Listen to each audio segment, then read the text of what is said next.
అనురాగసీమ ఆఖరి భాగానికి స్వాగతం. ఇది ఒక సంయుక్త కథ, సంయుక్త త్యాగం చేసిన కథ. రాజశేఖర్ త్యాగం చేశారంటారా? ఏమో, ఎవరు త్యాగం చేశారో. చివరికి కథ కంచికి, మనం ఇంటికి. ఇంకొక మంచి నవలతో మళ్ళీ కలుసుకుందాం. Thank you. ఇంకొక ఛానల్లో నేను జంజామారుతం నావల్ పెడుతున్నాను. ఆ లింక్ నేను కిందిస్తాను, అది కూడా ఫాలో అవ్వండి. Thank you. రోజులు గడుస్తున్నాయి. తారలో మార్పు లేదు. ఆమెకు సంయుక్త మాటంటే అసలు పడటం లేదు. సుదర్శనరావు గారు, సుశీలమ్మ వచ్చి 10 రోజులు ఉండి వెళ్ళిపోయారు. తార పద్ధతులు, మాటలు వాళ్ళకి నచ్చక అక్కడ ఉండలేకపోయారు. వాళ్ళతో మాట్లాడినట్లు సంయుక్తతో మాట్లాడటం లేదు. సుదీప్ అంటే తారకు పంచ ప్రాణాలు. కానీ అతన్ని తన ఒంటి మీద చెయ్యి వేయనివ్వటం లేదు. అది చాలా అసహ్యమని ఆమె భావన. సుదీప్ పైకి చెప్పలేక మనసులో కుమిలిపోసాగాడు. తనతో పెళ్ళిళ్ళు చేసుకున్న వాళ్ళు భార్యలతో ఎలా ఉంటున్నారు, ఎంత ఆనందంగా ఉంటున్నారు. వాళ్ళు త్వరలో తండ్రులు కాబోతున్నారు కూడా. మరి తను?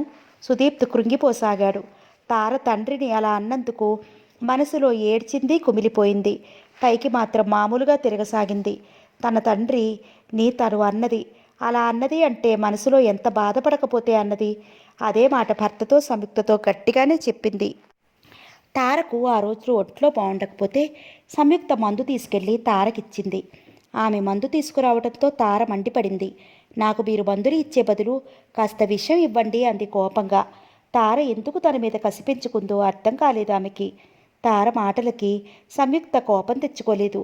చిరునవ్వు నవ్వి ఆమె తలను ప్రేమతో నిబురుతూ శాంతంగా చెప్పింది. డాక్టర్లు విషం ఇచ్చి ప్రాణాలు తీయరమ్మా. తమ సాయశక్తిలా ప్రయత్నించి ప్రాణాలని నిలపటానికి చూస్తారు అంది తార ఆమె చేతిని విసిరి కొడుతూ. త్రాగమ్మా అంది ప్రేమగా. ఆమె మాటల్లో ఆప్యాయత, ఆ చూపుల్లో ప్రేమ తార గ్రహించుకోకుండా ఈ మందు త్రాగేస్తే మీరు ఇక్కడి నుంచి వెళ్ళిపోతారా అంది కాస్త కోపంగా. సంయుక్త చిన్నపుచ్చుకున్నట్లుగా చూసి మళ్ళీ తనకు తాను ఓదార్చుకున్నట్లు సర్దుకుని చిరునవ్వుతో తల ఊపింది. అలాగే వెళ్ళిపోతాను అన్నట్లు. తార ఆ మందు వెంటనే తాగేసి ఆమె వైపు చూసింది. తాగేశాను సరా, ఇక వెళ్ళిపోండి అన్నట్టున్నాయి ఆ చూపులు. సంయుక్త అక్కడి నుంచి వెళ్ళిపోయింది. ఆ రాత్రి సంయుక్తకి ఇంకా నిద్ర పట్టలేదు. సుదీప్ గొంతుక పెద్దగా వినిపిస్తుంటే ఒక్క క్షణం అలా ఉండిపోయింది. తారనేమైనా అంటున్నాడా? ఆ అమ్మాయి ఏడుస్తుందేమో అని లేచి అటుగా వెళ్ళింది. తలుపు తట్టబోతూ ఆగిపోయి అలాగే నిలబడిపోయింది. సుదీప్ మాటలు, తార మాటలు స్పష్టంగా వినిపిస్తున్నాయి.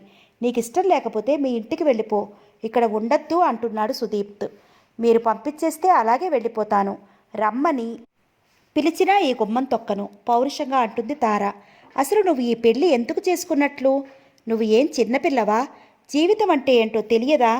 ఏమిటి అసహ్యం?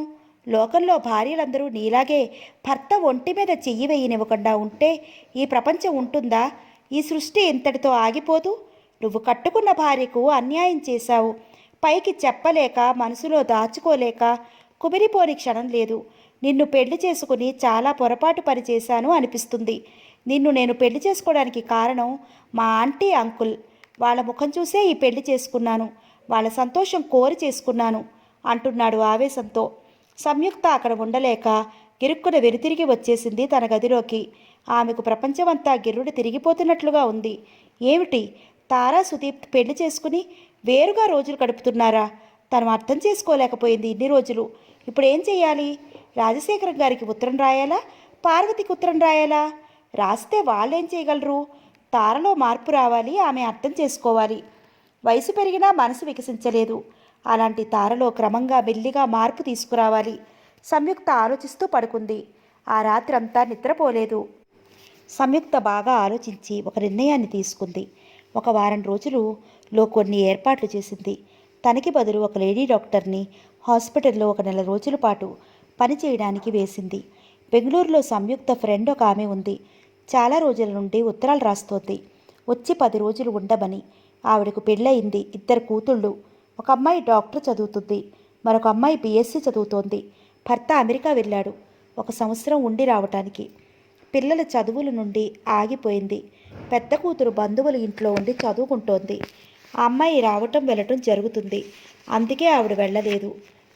సంయుక్తని రమ్మని ఉత్తరాలు రాస్తుంటే సంయుక్త వాళ్ళ ఇంటికి వెళ్ళి ఒక నెల రోజులు ఉండి రావటానికి నిశ్చయించుకుంది.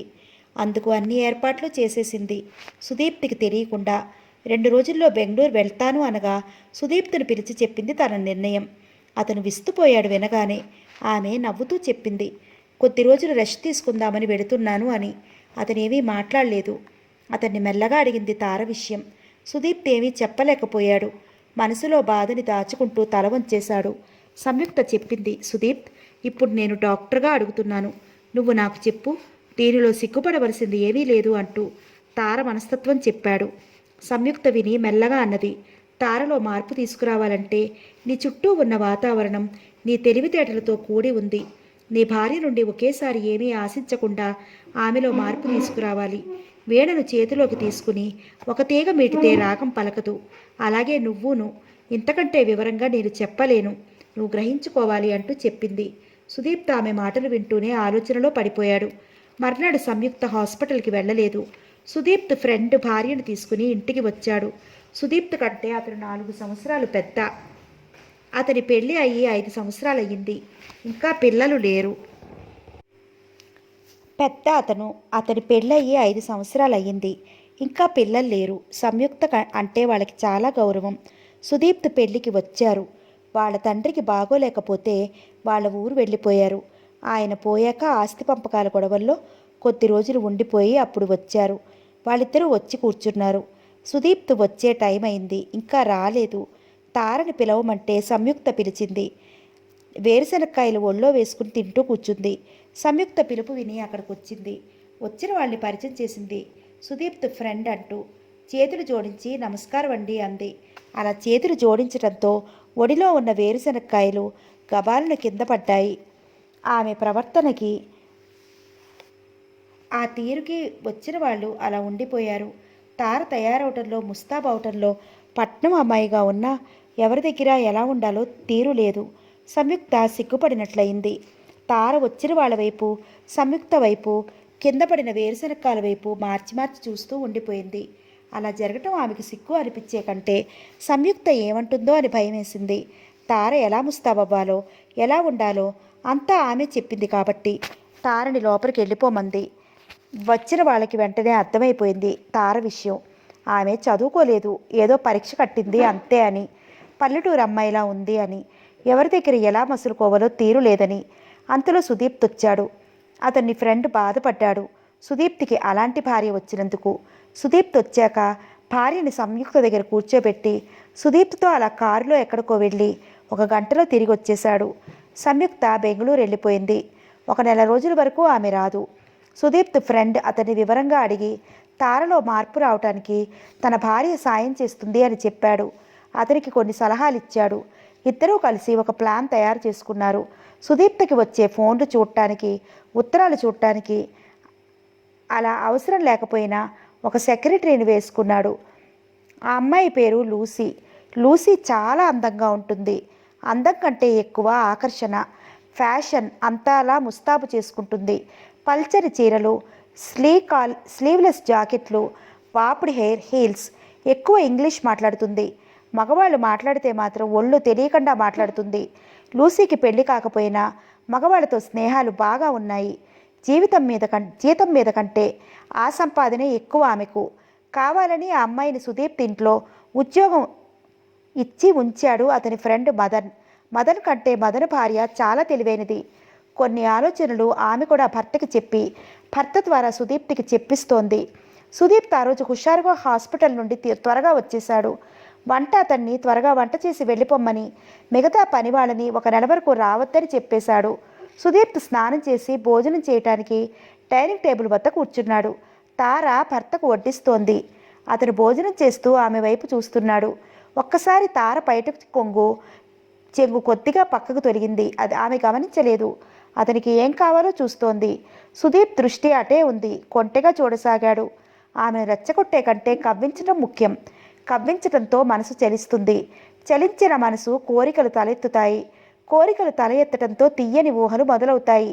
ఆ ఊహలకు రూపం కావాలని, ఆ ఆలోచనలకు అర్థం ఉండాలని మనసు తహతహలాడుతుంది. అలాంటి మార్పు ఆమెలో తీసుకురావటానికే అతని ప్రయత్నం. అతని చూపులు అంతా ఆమె కవ్వింపుకి. అప్పుడు తార గ్రహించుకుని గాబరాగా బయట సర్దుకుంది. అతను నవ్వాడు. చూస్తే తప్ప, భార్య అందచందాలను తనివితీరా చూడాలని భర్త కోరుకోవటంలో తప్పు లేదనుకుంటాను కొంటెగా అన్నాడు. ఆమె తల వంచేసింది. చెయ్యి పట్టి దగ్గరికి లాక్కున్నాడు. భయంగా చూసింది అతని వైపు. నువ్వెంత అందంగా ఉన్నావో తెలుసా? నవ్వాడు. తార ముఖం ఎర్రగా అయింది. నిన్ను చూస్తుంటే దేవలోకం నుండి దిగి వచ్చిన దేవతవేమో అనిపిస్తోంది. అంత అందంగా ఉన్నావు అన్నాడు పొగుడుతూ. నిజంగా అన్నట్లు భర్త వైపు చూస్తూ కడురెప్పలు రెపరెపలాడించింది. నేను చదువుకున్న రోజుల్లో ఏం జరిగిందంటే అంటూ ఆగాడు. ఏం జరిగింది అన్నట్టు చూసింది. నువ్వు భోజనం చేసి త్వరగా నా గదిలోకి రా, కాలేజీలో జరిగిన విషయాలన్నీ చెప్తాను అన్నాడు. అలాగే అన్నట్లు ఉత్సాహంగా చూసింది. అతను భోజనం చేసి గదిలోకి వెళ్ళిపోయాడు. తార భోజనం చేసి త్వరగా అతని గదిలోకి వచ్చేసింది. ఆమెకు భర్త అంటే ప్రాణం. అతనితో సరదాగా కబుర్లు చెప్పాలని ఉంటుంది. ఎక్కడికైనా అలా తిరిగి రావాలని ఉంటుంది. కానీ అతనితో కలిసి జీవితం పంచుకోవాలంటేనే భయం. అది చాలా అసహ్యం ఆమె దృష్టిలో. సుదీప్ తార వైపు చూశాడు. చక్కగా ముస్తాబై ఉంది. అతని మనసు ఒక్క ఊగు ఊగింది. చెయ్యి చాపి తారను దగ్గరికి లాక్కోవాలని, తన కోరిక తీర్చుకోవాలని అనిపించసాగింది. మళ్ళీ అతని మనసుకే అనిపించింది, తొందరపడటం మంచిది కాదు. అలా తొందరపడటంలో ఆమె భయపడి మరింత బెదిరిపోయి అసహించుకుని ఏమాత్రం చనువుగా కూడా ఉండదు. పైగా ఏ విషయంలో తనని నమ్మదు. అందుకే చాలా జాగ్రత్తగా ఆమె మనసు మార్చి దారిలోకి తీసుకురావాలి అనుకున్నాడు. తారని తన పక్కన మంచం మీద కూర్చోమన్నాడు. ఆమె సందేహించలేదు. అతని పక్కన కూర్చుంది. మా కాలేజీలో ఒక అమ్మాయి ఉండేది అంటూ కొంత కల్పించి ఆమెలో మార్పు కోసం చెప్పసాగాడు. తార అమ్మాయి అని చెప్పగానే అమ్మాయా అడిగింది. ఆమె కళ్ళల్లో ఈర్ష్య తొంగి చూసింది. ఆ అమ్మాయే అన్నాడు మనసులో నవ్వుకుంటూ. అమ్మాయి చాలా అందంగా ఉండేదా? సూటిగా ప్రశ్నించింది. ఆ ప్రశ్నించటంలో ఈర్ష్య, అసూయ స్పష్టంగా తెలుస్తోంది. ఆమె మనస్తత్వం జాగ్రత్తగా గమనిస్తూ, అమ్మాయి అంటే నీ అంత అందమైనది అనుకుంటున్నావా? అతను గట్టిగా నవ్వాడు. అంటే? తాను భర్త వైపు చిన్నపిల్లలా చూసింది. అతను నవ్వుతూ అన్నాడు, అమ్మాయి అంటే అమ్మాయి, అంతేగాని పెద్ద అందమైనదేం కాదు. నేను చూసిన అమ్మాయిలు ఎవరూ కూడా నీ అంత అందమైన వాళ్ళు కారు. విదేశాలలో కూడా నీ అంత అందమైన అమ్మాయి కనిపించలేదు అన్నాడు. తార పొంగిపోయినట్టు చూసింది. కళ్ళల్లో అదో రకమైన వింతకాంతి అలుముకుంది. ఏమిటో చెప్పండి అంది ఉత్సాహంగా. ఆ అమ్మాయి రోజుకొక రకంగా తయారయ్యేది. అలాగా అన్నట్టు చూసింది. ఎందుకో తెలుసా? ఆమె వైపు చూశాడు. ఎందుకు అడిగింది. ఆమె నన్ను ప్రేమించేది, పెళ్లి చేసుకోవాలి అనుకునేదట. అతడు జాగ్రత్తగా ఆమె ముఖంలో భావాలు చదవడానికి ప్రయత్నించాడు. నుదురు చిట్లించి అదోలా చూసింది. ఆ చూరటంలో అమ్మయ్యో మిమ్మల్ని పెళ్లి చేసుకోవాలనుకుందా అన్నట్టుంది. ఆమె మంచి మంచి చీరలు కట్టేది, చక్కగా ముస్తాబయ్యేది, తల చెరగనిచ్చేది కాదు, ముఖం జిడ్డుగా అవనిచ్చేది కాదు, అంత చక్కగా ముస్తాబయ్యేది. ఇప్పుడు నాకేమనిపిస్తోందో తెలుసా? ఏమనిపిస్తోంది అన్నట్లు కళ్ళు చక్రాల్లా తిప్పింది. ఆ అమ్మాయి అలా అంత బాగా ముస్తాబైనా నేను అటు చూసేవాణ్ణి కాదు. నిన్ను చూస్తుంటే అనిపిస్తోంది, నువ్వు ఆ అమ్మాయిలా ముస్తాబైతే ఇంకెంత అందంగా ఉంటావో అనిపిస్తుంది అన్నాడు. ఆ మాటలు వింటూనే తార అలా ఉండిపోయింది. తనలో తాను ఆలోచించుకోసాగింది. ఆ అమ్మాయిలా తను ముస్తాబు చేసుకుంటే చాలా అందంగా ఉంటుందా? తార మనసులో పొంగిపోయింది. ఆ మాట బుర్రలో పెట్టేసుకుంది. ఆ అమ్మాయి చూపులు ఎప్పుడూ నా మీద ఉండేవి. ఆ అమ్మాయిని మరో అతను ప్రేమించేవాడు. పెళ్లి చేసుకుందామని మాతో పందెం కాశాడు. ఏమని అమాయకంగా అడిగింది. ఆ అమ్మాయిని మీరందరూ చూస్తుండగా ముద్దు పెట్టుకుంటానని. చీ అంది ముఖం అదోలా పెడుతూ. ఉండు, నా మాట విను అన్నాడు. తార మళ్ళీ ముఖం మామూలుగా పెట్టి వినసాగింది. మేమందరం చూస్తుండగా అతను ధైర్యంగా వెళ్ళి ఆ అమ్మాయి చేయి గట్టిగా ఇలా పట్టుకున్నాడు అంటూ సుదీప్తు ఆమె చేతిని గట్టిగా పట్టుకున్నాడు. తార శ్రద్ధగా వినసాగింది. చటుక్కున దగ్గరికి లాక్కుని 2 చేతులతో ఆమెను ఇలా చుట్టేసి అంటూ ఆమెను దగ్గరికి లాక్కున్నాడు. తార గాభరాగా చూసింది. అతను ఆమె గాబరాను పట్టించుకోనట్లు నటిస్తూ, నా ఫ్రెండ్ ఏం చేశాడు అంటే ఇలా ముద్దు పెట్టేసుకున్నాడు అంటూ అతను అదే పని చేశాడు. అంతే. కొద్ది క్షణాల పాటు అలా ఉండిపోయారు ఇద్దరు. తార అయోమయంగా బొమ్మలా ఉండిపోయింది. ఆమె అమాయకంగా కాలేజీలో జరిగిన విషయమే చెప్తున్నాడనుకుంది. అది భర్త కొంటితనం అనుకోవటం లేదు. సుదీప్తి వెంటనే తేరుకుని ఆ విషయం పట్టించుకోనట్లు నటిస్తూ అందరూ అలా చూస్తూ ఉండిపోయాం. ఆ అమ్మాయి ఏమంటుంది? ఏమనలేకపోయింది. ఆ తర్వాత ఆ అమ్మాయి అతను పెళ్లి చేసుకున్నారు. వాళ్ళిద్దరూ చేసుకోకపోతే పంతం పట్టి పెళ్లి చేసుకుని ఉండేది తెలుసా అన్నాడు. తార ఆ అన్నట్లు కళ్ళు పెద్దవి పంతం పట్టి నన్ను పెళ్లి చేసుకుని ఉండేది తెలుసా అన్నాడు. తార ఆ అన్నట్లు కళ్ళు పెద్దవి చేసి చూసింది అతని వైపు. ఇంకా నయ్యం అన్నట్టు ముఖం పెట్టింది. సుధీర్ తల కొద్దిసేపు ఈ కబురు ఆ కబురు చెబుతూ ఆమెను నవ్వించి భయం పోగొట్టాడు. తనంటే భయం పోయి చనువు పెరగాలి అని అతని ఉద్దేశం. తారకు భర్త దగ్గర కాస్త చనువు ఏర్పడినట్లయింది. ఇన్నాళ్ళు ఒంటరితనంతో బాధపడుతున్నట్లుగా ఉండేది. ఈరోజు ఆమెకు అలా అనిపించక హుషారుగా అనిపించింది. నువ్వు పడుకో, నాకు నిద్ర వస్తోంది, నేను పడుకుంటాను. రేపు మళ్ళా చాలా కబుర్లు చెప్తాను హుషారుగా అన్నాడు. ఆమె కూడా ఉత్సాహంగా తల ఊపింది. అలవాటు ప్రకారం వెళ్ళి గుమ్మం దగ్గర కింద పడుకోబోయింది. అతను సోఫాలో పడుకో, అలా అయితేనే నీతో మాట్లాడతాను అంటే తార నవ్వి వెళ్ళి సోఫాలో పడుకుంది. ఆ రాత్రంతా ఆమెకు నిద్ర పట్టలేదు. ఏదో తీయగా అనిపించసాగింది. తనకేమయ్యింది? ఆయన అలా దగ్గరికి వస్తే అసహ్యం అనిపించలేదు. అదే చిత్రం విచిత్రం ఏమిటోగా అనిపించింది. శరీరం గాలిలోకి తేలిపోతున్నట్లు, మేఘాలలోకి పరుగు తీస్తున్నట్లు తీయని అనుభూతి. ఏమిటి అలా అనిపించింది? తీయని అనుభూతికి అర్థం బాగా ఆలోచిస్తోంది. ఆయనకు దగ్గరగా కూర్చుంటే ఎంత హాయిగా ఆనందంగా ఉంది. ఆయనతో మాట్లాడుతుంటే ఎంత సంతోషం అనిపిస్తోంది. రోజు ఇలాగే ఉంటే ఆయనలో చాలా మార్పు వచ్చింది. తను చూస్తే మండిపడేవారు, ఇప్పుడు చాలా సరదాగా ఉంటున్నారు అనుకుని మురిసిపోయింది తనలో తాను. ఆ క్రితం రోజు రాత్రి భర్తతో మాట్లాడిన దగ్గర నుండి తారలో చాలా మార్పు వచ్చింది. మాట మాటికి తను అద్దంలో చూసుకొనసాగింది. తన ముస్తాబు ఎలా ఉందో అని. ముఖం కాస్త జిడ్డుగా ఉంటే వెళ్ళి ముఖం కడుక్కొని పౌడర్ వేసుకుని ముస్తాబయ్యింది. తల రేగిన వెంటనే తల దువ్వేసుకుంది. 3 సార్లు 3 చీరలు మార్చేది రోజుకి. కారణం సుదీప్త కళ్ళకి తను అందంగా కనిపించాలని. కాలేజీలో చదివేటప్పుడు ఆ అమ్మాయి కంటే అందంగా కనిపిస్తే అతను ఇంకా సరదాగా కబుర్లు చెప్తాడని ఆమె ఆశ. ఆ మధ్యాహ్నం మదన్ భార్య పద్మజ వచ్చింది. అలా వరుసగా 2 రోజులు పద్మజ రావటంతో ఆమె అంటే తారకు ఇష్టం చనువు ఏర్పడ్డాయి. ఒకరోజు పద్మజ అడిగింది, నీకు పిల్లలంటే ఇష్టమా? ఓ, నాకు చాలా ఇష్టం అంది తార. మరి త్వరగా ఒక అబ్బాయినో అమ్మాయినో కనేయి అంది నవ్వుతూ. తార నవ్వి ఊరుకుంది. ఆమె అలా అన్నందుకు ఆమె ముఖం చిన్నబోలేదు. కారణం ఆలుమగల అనుబంధం ఏమిటో ఆమెకు తెలియదు కాబట్టి. పద్మజ ఆమెలో మార్పు తేవడానికే వస్తుంది కాబట్టి తార చెవిలో రహస్యంగా ఏదో అంది. ఆ మాట వినగానే తార ముఖం అదోలా చిరాగ్గా పెట్టింది. చిచి, నాకు అసహ్యం. అసహ్యమా? ఏమిటి అసహ్యం అంది. అదే మీరు చెప్పారు అదే అంది తార ముఖం అదోలా పెడుతూ. పిచ్చి పిల్ల, ఏమిటి అసహ్యం? ఈ సృష్టి అసహ్యమా? భోజనం అసహ్యమా? జీవితం అసహ్యమా? ఏమిటి అసహ్యం? ఖండించి అడిగింది. తార మాట్లాడలేదు. అసహ్యం అనుకుంటే అన్నీ అసహ్యమే. ఈ శరీరం అసహ్యం కాదా? మనం తినే తిండి ఏ విధంగా కడుపులోకి వెళుతుందో అది అసహ్యం కాదా?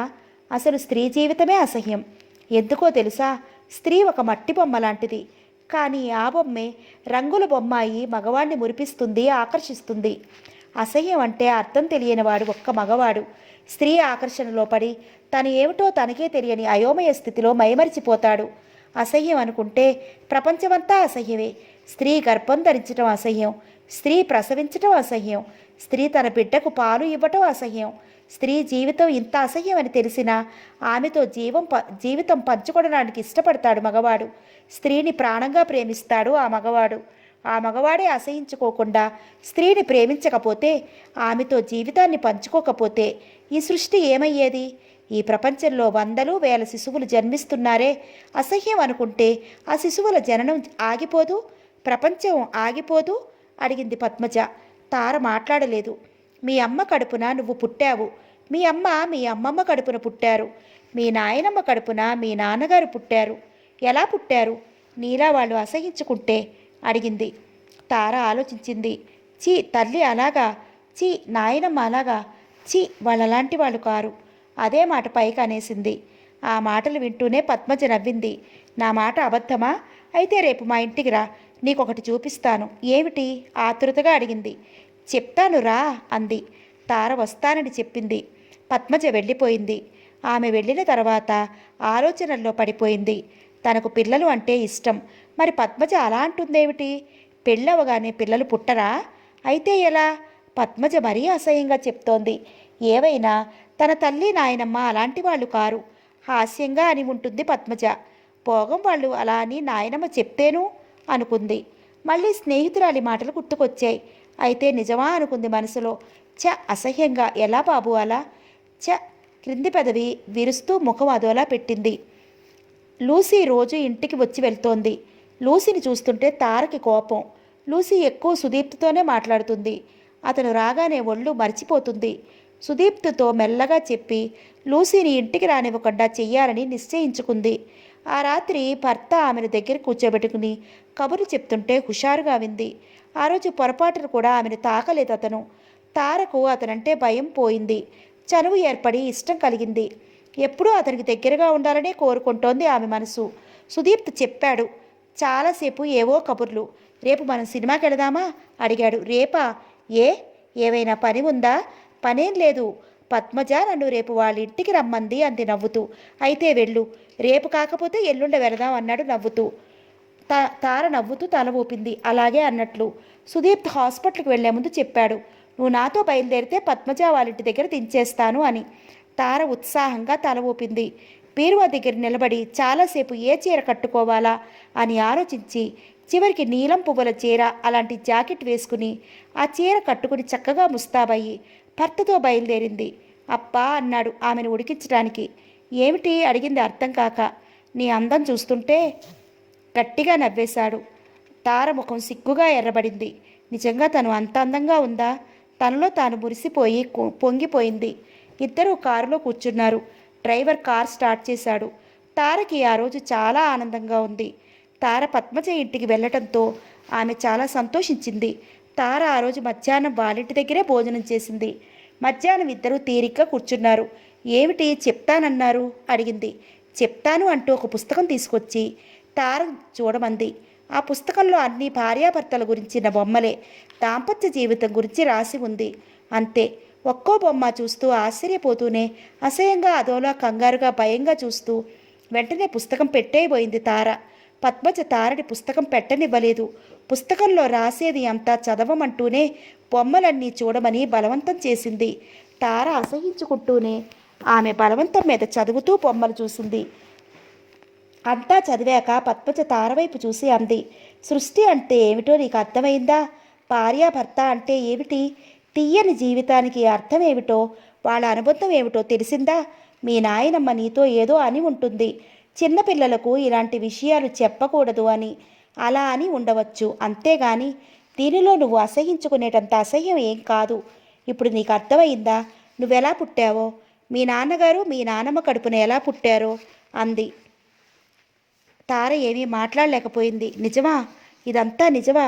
ఈ పెద్దవాళ్ళు అందరూ ఇంతేనా? అసహ్యంగా ప్రవర్తించారా? అయితే తను పుట్టటం, అమ్మా నాన్న. తారకు మతిపోతోంది. పద్మజ దగ్గర ఎక్కువసేపు ఉండలేకపోయింది. సాయంత్రం సుదీప్తి వచ్చే వరకు తార అక్కడే ఉంది. పద్మజ అంది, పెళ్ళి అంటే మూడు ముళ్ళ సంబంధమే కాదు, ఇరువురు కలిసి జీవించే తీయని అనుబంధం, శారీరక సంబంధం. అది ఒక మధురమైన బంధం. అర్థమైందా? నీకు నీ భర్తని సంతోషపెట్టాలని, అతనితో కలిసిపోవాలని ఉంటే నీ కడుపున ముత్యాల్లాంటి పిల్లలు పుట్టాలి. అంటే నీ భర్తతో నీవు నిండు అనురాగంతో ఐక్యమైపోవాలి. అప్పుడే స్త్రీ జీవితానికో అర్థం, స్త్రీ జీవితానికో నిండుతనం వస్తుంది. అప్పుడే జీవితం కుసుమంలా విరబూస్తుంది అంది ఆమెకు నచ్చ చెప్తూ. తార మౌనంగా వింటూ అలా ఉండిపోయింది. సుదీప్ వచ్చి ఆమెను ఇంటికి తీసుకువెళ్ళాడు. ఆ రాత్రి అతను స్నానం చేసి గదిలోకి వచ్చాడు. తార అతని వైపు చూసింది. టవల్ కట్టుకుని ఉన్నాడు. ఒంటి మీద షర్టు కానీ బనియన్ కానీ లేవు. తెల్లగా ఆరోగ్యంగా చాలా అందంగా కనిపించాడు తార కంటికి. రెప్పవాల్చకుండా చూసింది. అలాగే అతను ఒంటి మీద పౌడర్ జల్లుకుని వైట్ డ్రెస్ వేసుకున్నాడు. తారతో కబుర్లు చెప్తూ కూర్చున్నాడు చాలాసేపు. తార రోజులా ఉత్సాహం చూపించలేదు. మౌనంగా వింటూ కూర్చుంది. నిన్ను చూస్తుంటే నాకేమనిపిస్తుందో తెలుసా అన్నాడు కొంటెగా. తార అతని వైపు చూసింది. నిన్ను బొమ్మలా పైకెత్తి గిరిగిరా తిప్పి గుండెలకి అదుపుని ముద్దులు కురిపించాలనిపిస్తోంది అన్నాడు నవ్వుతూ. తార తలవంచేసుకుంది. ఒక్క మాట జవాబు చెప్పలేదు. సిగ్గుపడలేదు. అలా అని ఆ మాటలకు అసహించుకోలేదు. ఆమె మనసులో ఘర్షణ మొదలైంది. ఏమిటి ఈ వింత? సృష్టి అంటే ఇదా? తారకు మనసులో వణుకు లాంటిది వచ్చింది. అక్కడ నుండి లేచి వెళ్ళిపోదాం. సోఫాలో పడుకుంది. సుదీప్తు ఆమెను ఎక్కువ ఏమీ మాట్లాడించనేలేదు. పద్మజ దగ్గరకు వెళ్ళి వచ్చింది. అలా ఉన్నది అంటే అక్కడి మాటల ప్రభావం అని గ్రహింపు అయింది. అతను పడుకున్నాడు. ఆ మర్నాడు సాయంత్రం అలా కారులో షికారు వెళ్ళి వచ్చారు. అతనితో వెళుతున్నా మాట్లాడుతున్నా తారలో ఉత్సాహం లేదు. మౌనంగా ఉండిపోతోంది. సుదీప్ ఆమెను నవ్వించడానికి ప్రయత్నించాడు కబుర్లు చెప్తూ. అయినా ఆమె అదోలా ఉంది. మనిషిలోనూ మార్పు లేదు. అలా వారం రోజులు గడిచిపోయాయి. సుదీప్తి తార రోజు సినిమాకో షికారుకో లేదా ఎవరింటికో వెళ్తూనే ఉన్నారు. ఒకరోజు పద్మజ వాళ్ళ ఇంటి పక్క వాళ్ళ అమ్మాయి పెళ్ళి అని తీసుకుని వెళ్ళింది తారని. పెళ్ళి అయిపోయింది ఉదయం. తారని రాత్రి కూడా అక్కడే ఉంచేసింది.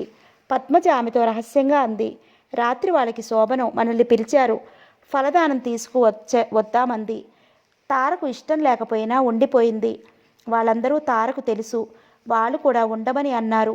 ఆ తంతు పూర్తయ్యాక పెళ్లి కూతురిని గదిలోకి నెట్టి తలుపులు మూశారు.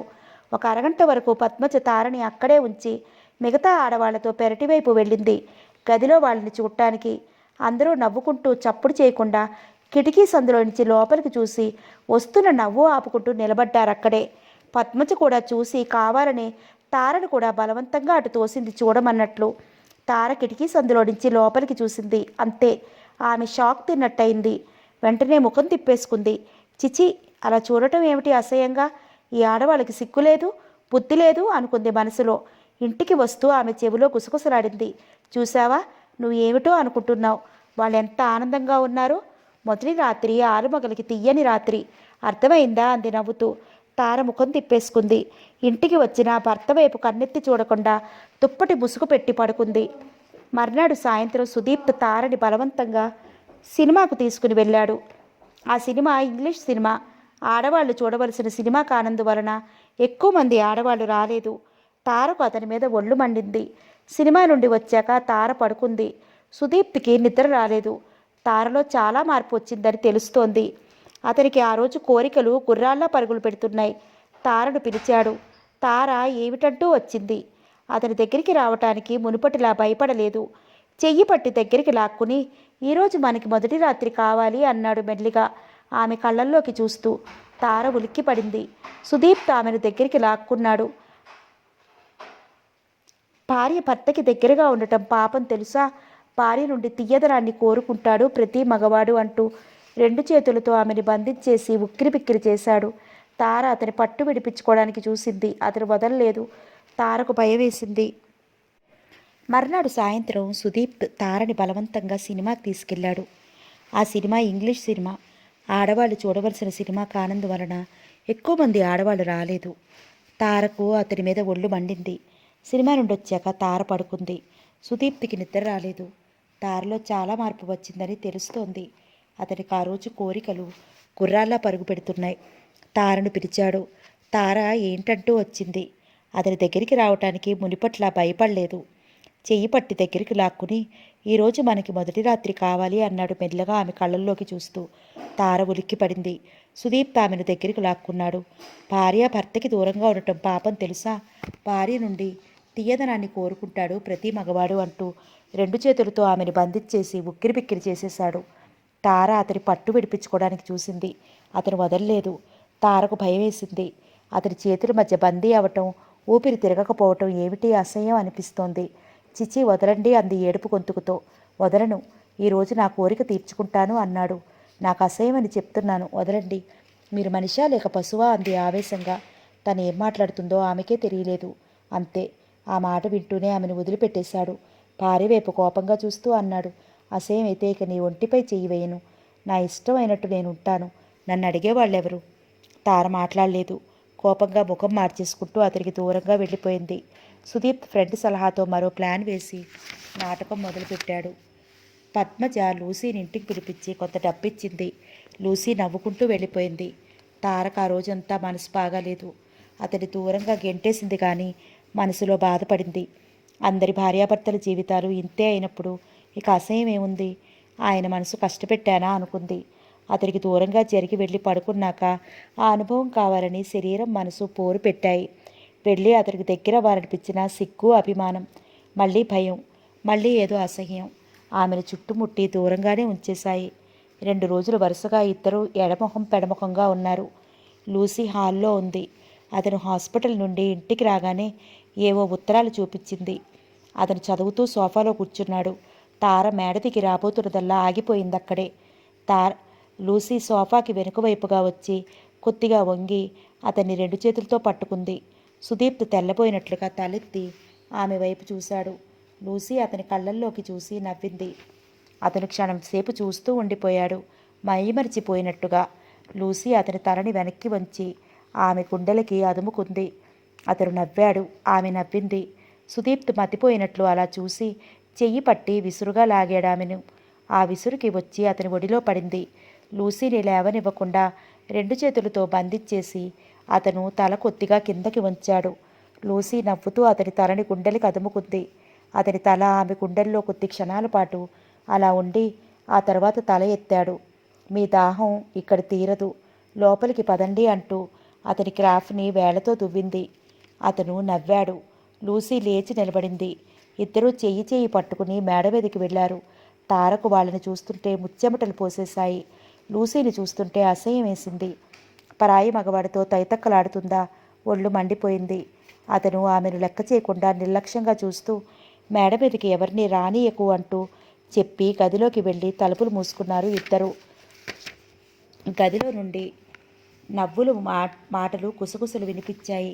తారకు అసహ్యం వేస్తోంది. చాలాసేపటికి కానీ లూసీ బయటికి రాలేదు. తర్వాత వచ్చింది.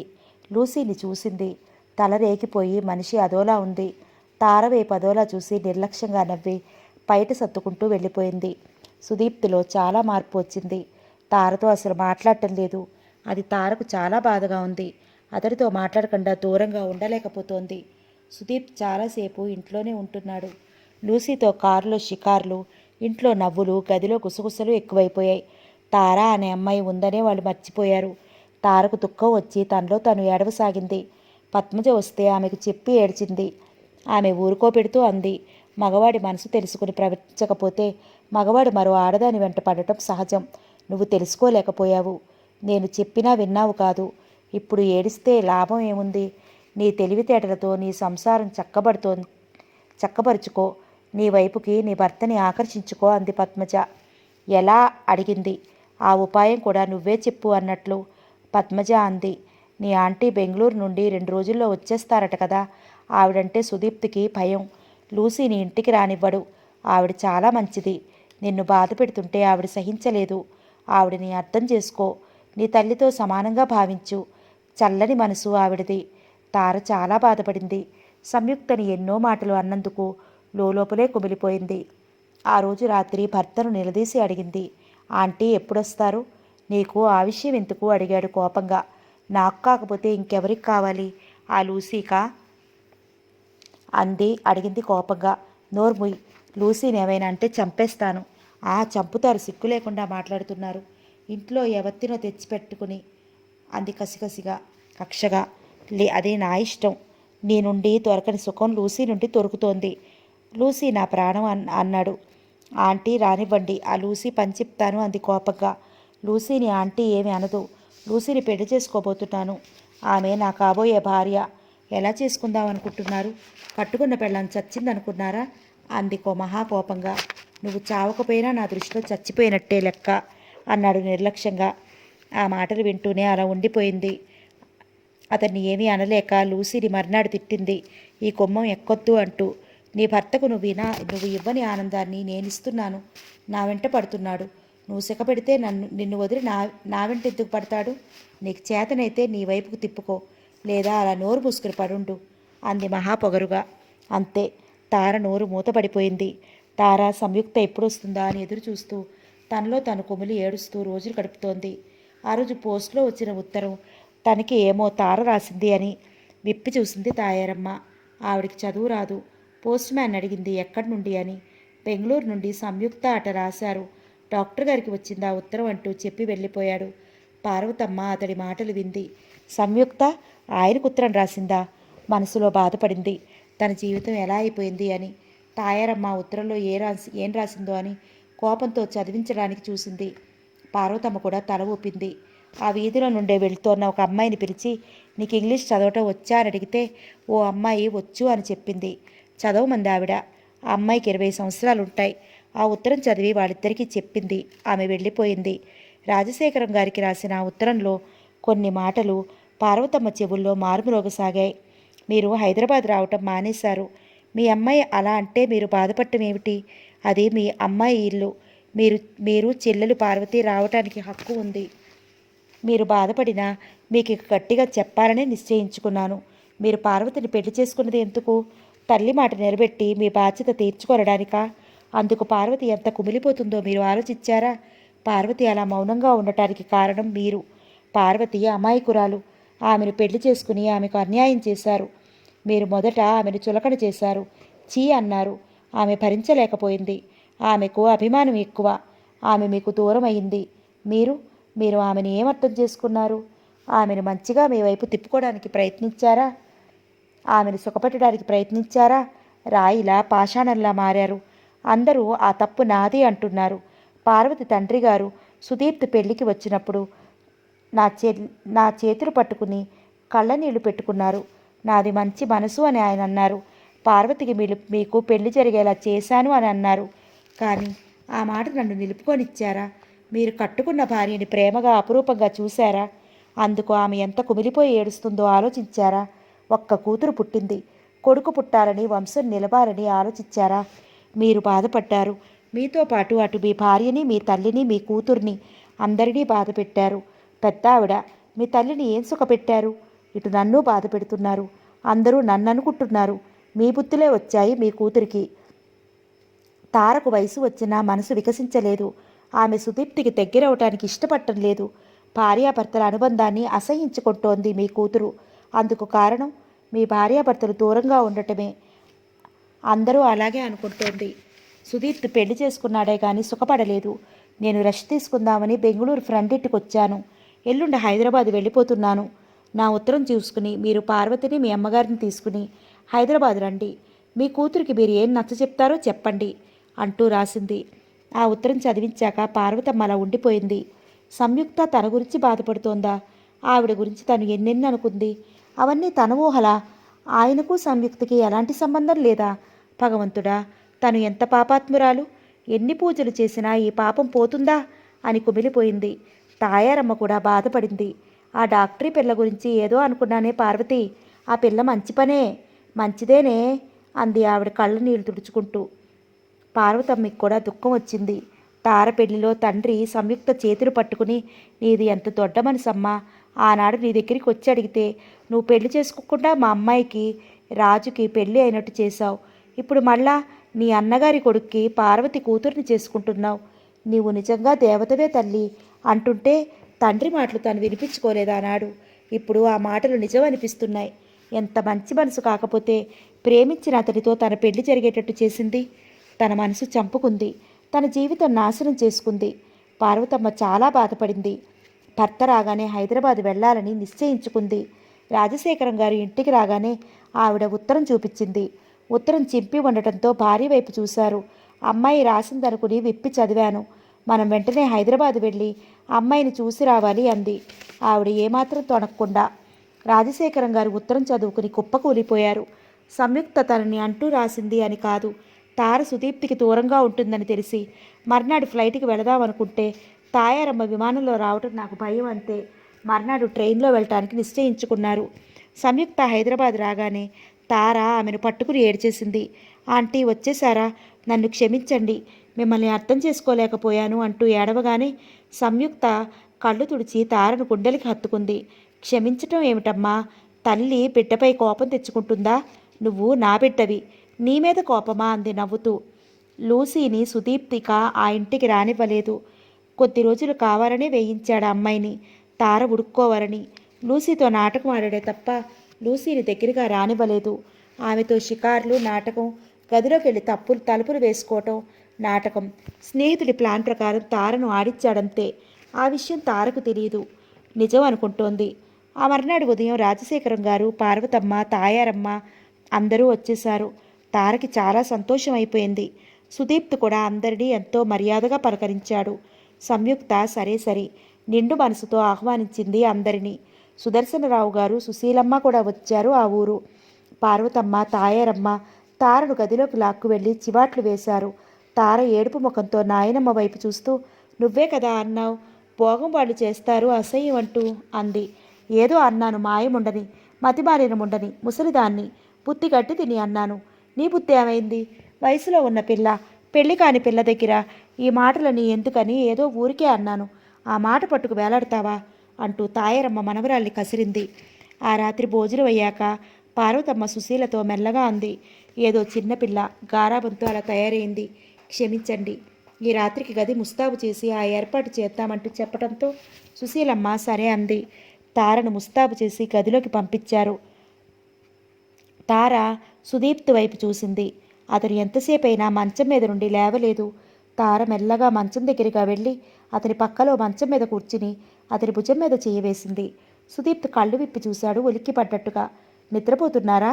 నవ్వింది. ఆమె చేతిని విసురు కొడుతూ భయం నటిస్తూ ఏమిటిది అన్నాడు. పాపం ఏమీ తెలియదు వెక్కిరించింది. చి, నాకిష్టం లేదు, నాకు ఇలాంటివంటే అసహ్యం అన్నాడు ఆమెను ఉడికించాలని. ఆ పాపం అసహ్యమే అంటూ అతనికి చెక్కిలి గింతలు పెట్టి అతని పక్కన చోటు చేసుకుంది. ఇప్పటికి నీ పసితనం పోయిందా, లేక మళ్ళీ కరిచి ముక్కల్లాగుతావా అన్నాడు నవ్వుతూ. చీ పోండి అంది సిగ్గుతో.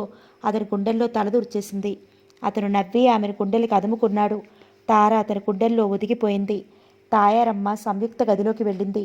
ఆవిడని చూస్తూనే ఆమె లేచి నిలబడి రండి రండి అంది ఎంతో మర్యాదగా. తాయారమ్మ కళ్ళనీళ్లు తెచ్చుకుని సంయుక్త 2 చేతులు పట్టుకుంది. అమ్మా, నీ బతుకు బండలు చేశాను. నా కొడుకుని నిన్ను బాధ పెట్టాను. మిమ్మల్ని ఇద్దరినీ విడదీశాను. చదువుకున్న పిల్లలంటే మాట వినరని మూర్ఖంగా ఆలోచించాను. తమ్ముడు కూతుర్ని చేసుకుంటే బాగుంటుందనుకున్నాను. నన్ను మన్నించమ్మా అంది ఆవిడ. అదేమిటండి అవేం మాటలు? ఎప్పుడో జరిగిన విషయం ఇప్పుడెందుకు, మర్చిపోండి అంది సంయుక్త చిరునవ్వుతో బాధను గుండెల్లో దాచేసుకుంటూ. నా నుండి నువ్వు బాధపడుతున్నావు. పెళ్లి చేసుకోకుండా అలా ఉండిపోయావే కదా తల్లి, నిన్ను ఉసురు పెట్టుకున్నాను అంటూ ఏడ్చేసింది ఆవిడ. సంయుక్త ఆవిడ్ని ఓదార్చలేకపోయింది. అలా బొమ్మలా నిలబడిపోయింది. ఆ మరునాడు రాజశేఖరం గారు, పార్వతమ్మ, తాయారమ్మ వైజాగ్ వెళ్ళిపోతున్నారు. పార్వతమ్మ భర్తతో మెల్లగా అంది. అక్కయ్యను కూడా మనతో వచ్చేయమంటాను అని. ఏమిటి పార్వతి అన్నారాయన ఆశ్చర్యంగా. పార్వతమ్మ ఆయన ఎదురుగా ఇక ఏమీ అనలేదు. రాజశేఖరం గారు బాధపడ్డారు. సంయుక్తని పార్వతి తీసుకొచ్చేస్తానంటుంది. సంయుక్త వచ్చి ఏం సుఖపడుతుంది? ఇద్దరికీ వయసు అయిపోయింది. వయసులో కోరికలు చచ్చిపోయాయి. మనసులో ఆశలు మాసిపోయాయి. కోరికలు లేవు, ఆశలు అంతకన్నా లేవు. తృప్తి తప్ప మరో ధ్యాస లేని వాళ్ళయ్యారిద్దరూ. ఈ వయసులో వచ్చిన ఆమె జీవితం ఏమిటి? మాటల్లో తీయదనం చప్పబడిపోయాయి. మనసులో హుషారు లేదు. తనతో జీవితాన్ని ఏం పంచుకుంటుంది? ఆయనకు దుఃఖం వచ్చింది, బాధపడ్డారు. సంయుక్తది చాలా గొప్ప మనసు. దీపంలా తన వాళ్ళందరికీ వెలుగు పంచి ఇచ్చి, దీపంలా తనను తాను కాలిపోతోంది. త్యాగమూర్తి, అమృతమూర్తి. ఆయన మనసులో కుమిలిపోయారు. పార్వతమ్మ తాయారమ్మకు చెప్పింది తన మనసులో మాట. ఆ మాటలు వింటేనే ఆవిడ పొంగిపోయింది. పార్వతి, నీ మనసు ఎంత మంచిదే. ఆ పిల్లని తీసుకొచ్చేయమ్మా, చాలా మంచి పిల్ల అంటూ కంటతడి పెట్టింది. పార్వతమ్మ బాగా ఆలోచించి సుశీలమ్మని పిలిచి తన మనసులో మాట చెప్పింది. ఆవిడ విని ఆశ్చర్యపోయింది. ఏమిటి, సంయుక్తని మీరు తీసుకెళ్తారా అంటూ. పార్వతమ్మ తల ఊపి, మేమిద్దరం తోడపుట్టిన అక్కా చెల్లెలలా ఉంటాం. ఆయన అక్కని తలవకుండా ఉండలేరు అంది.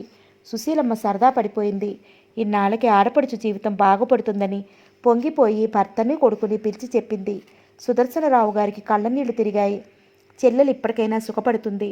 రాజశేఖరం, సంయుక్త ఒకటి అవుతున్నారని నిజంగా సంతోషించారు. సుదీప్త్ చాలా పొంగిపోయాడు.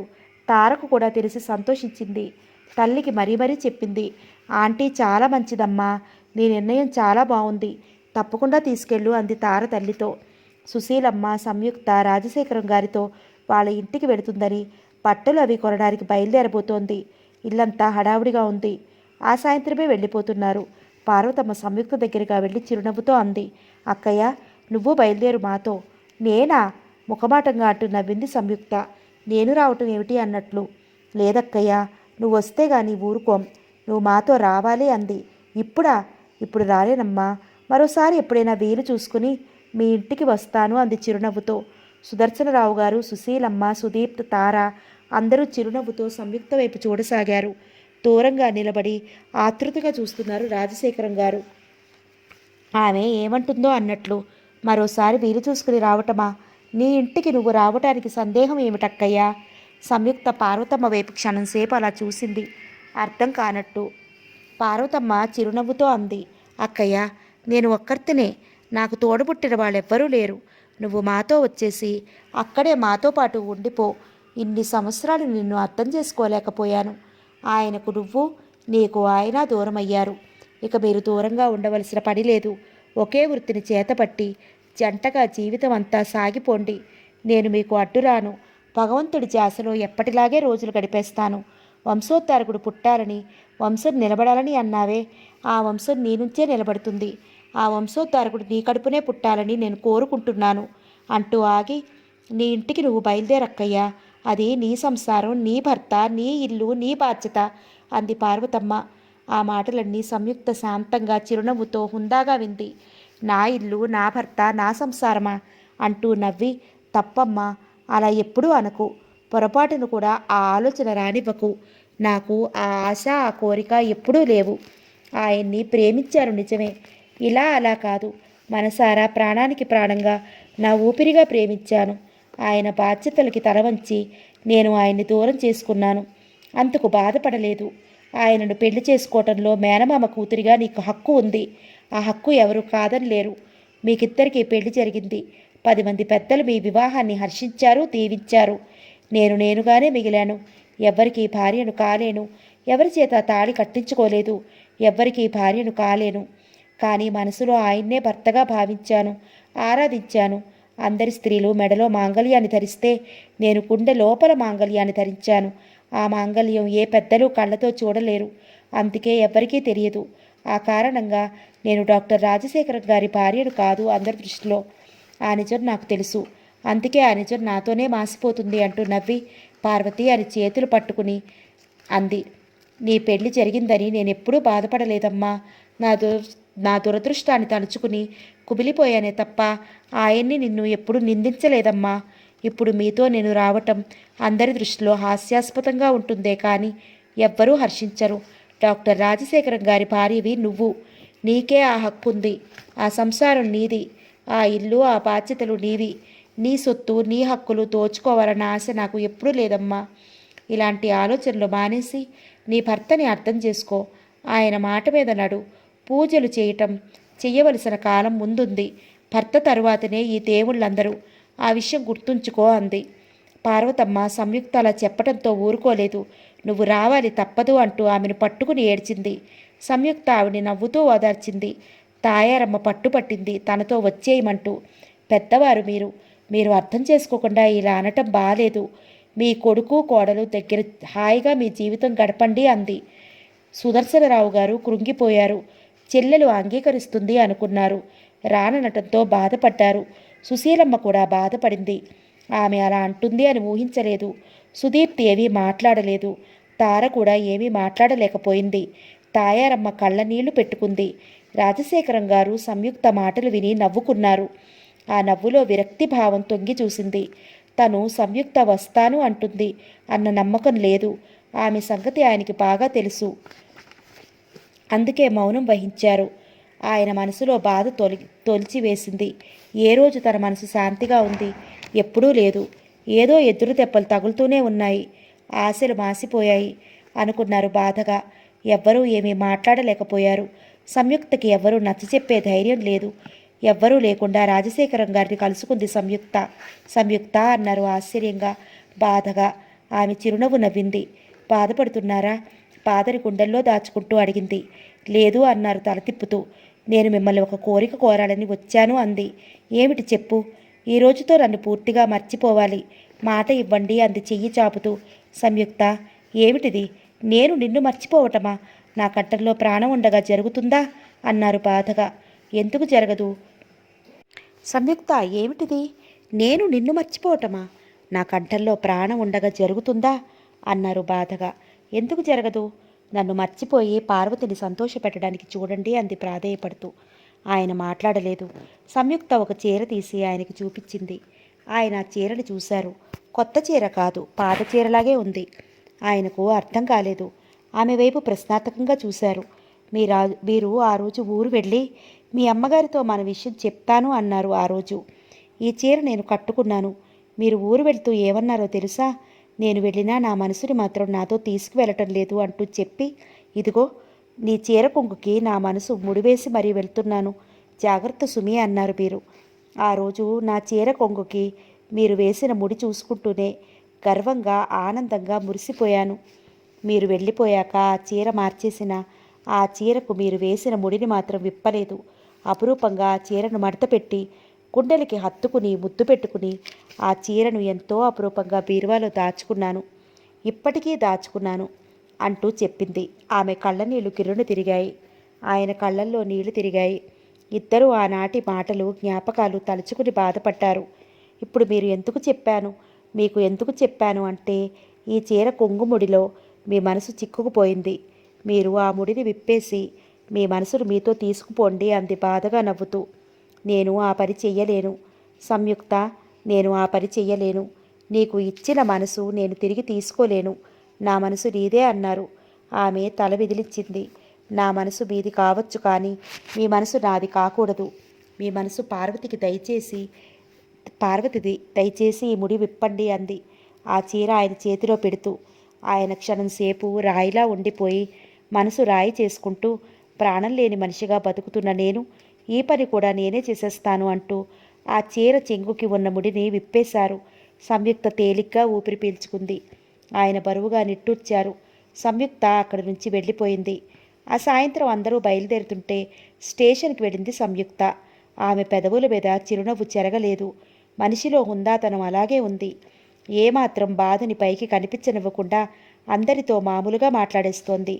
పార్వతమ్మ ట్రైన్ ఎక్కుతూ కూతుర్ని దగ్గరికి తీసుకుంటూ అంది, నువ్వు నా కడుపున పుట్టినా నీకు తల్లి ఆవిడే అంటూ కూతురి చేతిని సంయుక్త చేతిలో పెడుతూ, అక్కయ్య ఇదిగో మీ కుమారుడికి అప్పగించి వెళుతున్నాను అంది కన్నీళ్లతో.